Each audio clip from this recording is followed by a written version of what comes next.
Okay, yeah, you get out of here. Wow, he takes 2 shots. I was just playing through with a sorcerer and basically obliterate those things with the crystal soul spear. I mean, as I should. I mean, it's like the best attack in the freaking game. Better obliterate them. But anyway, yeah, so this area, this was the area. This is it. This is, there's that lever right there. And I was trying to figure out what it did. I couldn't figure it out. I was looking all around. I thought maybe it dropped that ladder down that I just came down from the rafters. But I don't think it had anything to do with that. I don't know for sure, but I don't know why it would. What it does is it lowers this bookshelf so you can get in here. I think it lowers it pretty quickly, so somehow I missed it. Plus there's those wall arms are attacking you, so it can be kind of hard to, if you don't have the wax head on, it can be kind of hard to see what's happening with all that going on. And I think this bookshelf lowers quite quickly, so I missed it the first time. I mean, I looked in this direction, but I didn't notice it. And then I was looking in the other direction the second time. But man, I was really perplexed as to what that lever did. It's not really necessarily obvious, because it's lower than where you came. This is below where you are. But anyway, this is what it does. And there's a Titanite slab in here, which are pretty rare. I haven't got a drop of a Titanite slab once yet. So they sort of seem like they've gone back a bit. Well, definitely they've gone back from Dark Souls 2. Titanite slabs are actually pretty easy to get in Dark Souls 2. It was actually easier getting your weapon from +9 to +10 than it was getting it +7, 8, 9. I mean, mainly because you have to get multiple Titanite chunks. But Titanite chunks weren't super easy to get from what I remember in Dark Souls 2. I mean, obviously you can get like single ones here and there. Like a single one wasn't necessarily that bad, but you need so many to upgrade. What was it? 6, I think, to upgrade the 3 levels. I think that's what it is. And but slabs were I would say they're almost as easy to get as a chunk. I would say maybe half as easy to get. So maybe you have to kill twice the enemies.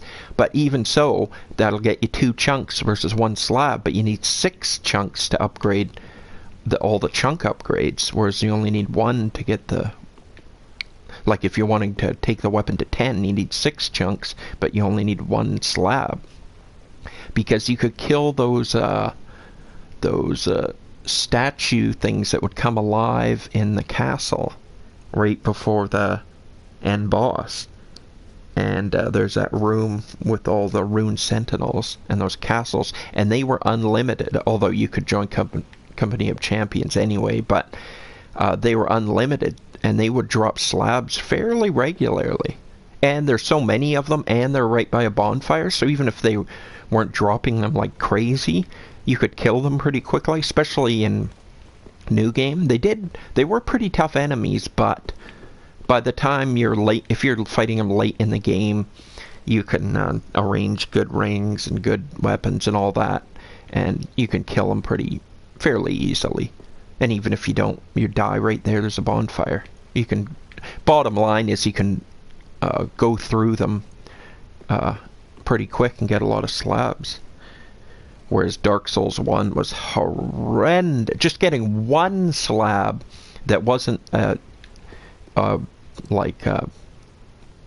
predetermined loot, like placed in the level.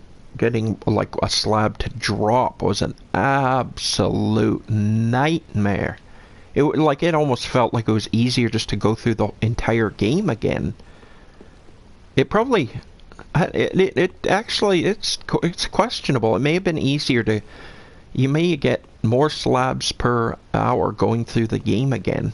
If you were, well, maybe not quite, but like at least going through the game again is somewhat interesting, whereas just farming the same enemies, even though they are good enemies to fight, but they do get boring. But anyway, so I got this, I finally figured out that lever, which is good. So that's a positive. There's still lots of things to figure out for me. Yeah, so now on my way to platinum. Yeah, so now, yeah, so I got that slab. Now I gotta go, I gotta heal up first. And then, yeah, I've got, wait, did I get the, excuse me. Okay, I got the hunter's ring. And I got the other slab. And I got all the Onakari and Ubadarchi or whatever. I got the Sage's Crystal Staff and the Golden Wing Crest Shield. Yeah, okay, so I've got all that stuff. That's all done.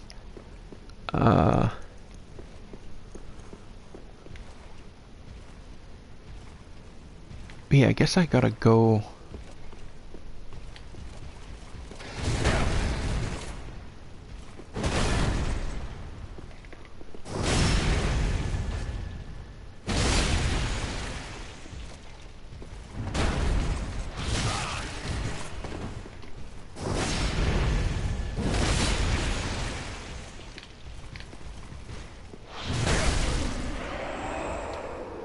Man, these guys are so hard. There's no, like, easy way to kill them that I know of.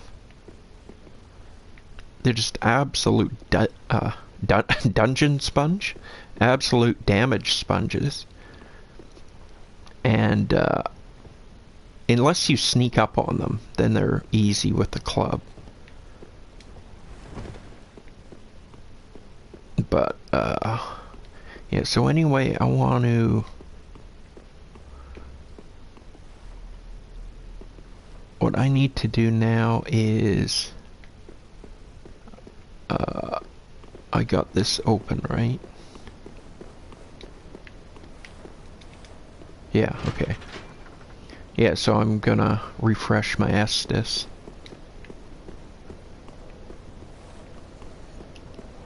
Oh man, there's so much... Man, when you get to the end of the game, it's so hard to figure what I want to do. The problem with ending the game is that if there's stuff I've missed, I can't get it till I go through the next cycle. Wow, the phantoms in this game are so realistic that I sometimes think they're in my world. Although that happened, I guess, in Dark Souls 2 sometimes. Actually, no, I'm gonna go back to Firelink. I don't know, did I get the last bone shard and Estus? Plus, I'm gonna upgrade the club to 10. Boy, this next boss is definitely the toughest boss that I've fought in the game. But I don't know, in some ways I like it, but man, it's so cheap in another way. Okay, so first of all, let's get this Estus. Okay, yeah, I can do one more. Okay, I'm full on Estus. Or I've maxed my Estus out. Okay, now... Okay, I just want to see... What kind of attack power do I got? 461 with a +9 large club. Now, 461... Let's see what this does for me. 461. Oh, it only goes up to B. 461. Be careful. That's two-handed. 93. So it goes up 32. That's not too bad. Okay, now, yeah, one mission I'm currently on is trying to figure out what is the deal with this guy, Grey Rat. Now, he's really got me perplexed, although it did end up leading me to another discovery, which is good. I made some good discoveries lately, which is nice. Okay, now first of all, okay, let's deal with this Grey Rat. Okay, first of all, you save him, he comes here, then he wants to go out thieving, and then you send him out, and then he comes back. Now, I don't know if when he goes out and comes back, if that means anything, or if there's any way you can interact with him while he's out, or what the deal is with that. But, okay, having said that, now he comes back, and then he wants to go out a second time. Now, you send him out the second time, and then after that, he doesn't seem to come back on his own. Because I beat the game and he wasn't here. I know I checked right before I beat the game. I think I checked after. And he wasn't here. So, the only thing I can guess is that he's gone out. He did say, I talked to him again. I don't remember him saying this, but maybe he did, and I just missed it. But I did talk to him again, and he said something about Irithyll of the Boreal Valley has a lot of, like, rich people or something like that. He didn't say rich, but there's a lot of goodies there that he wanted to steal or something like that. Now, I'm not completely sure if he was talking about that's where he went the first time, but I thought, oh, maybe that he's hanging out there and you gotta go find him there and then that'll bring him back.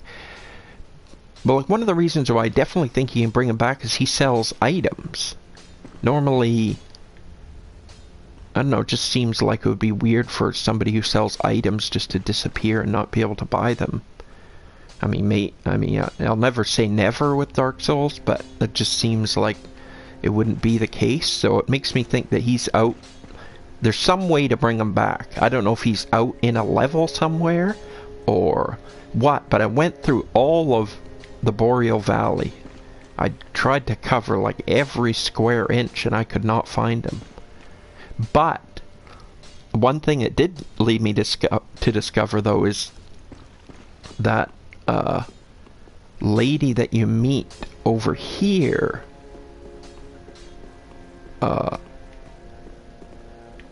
Silas of the Dark Moon, or whatever her name is, she had a summon sign on the bridge between the first two bonfires where you fight that big dog thing. And then you go in there and you fight, and who shows up? Creighton the Wanderer. I mean, I'll be doing that in a bit, but it just relates to how I'm looking for Grey Rat.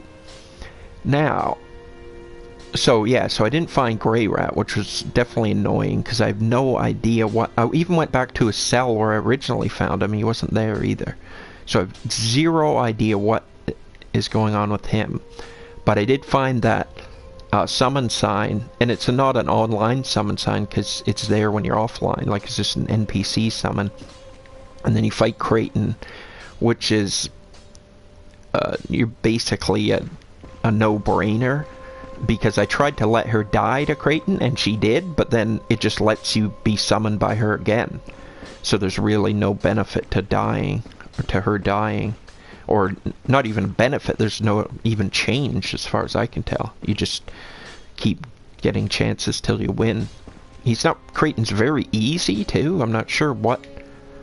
Like, of all the NPC, like the first NPC you fight in this game is 1,000,000 times harder than that. I'm not sure. Seems kind of unbalanced. Like, first NPC, or fairly early in the game, super tough. Like, a co-op to defeat one enemy way later in the game, super easy. Okay, I don't really understand that. He was, I would say he's probably the easiest NPC in the game.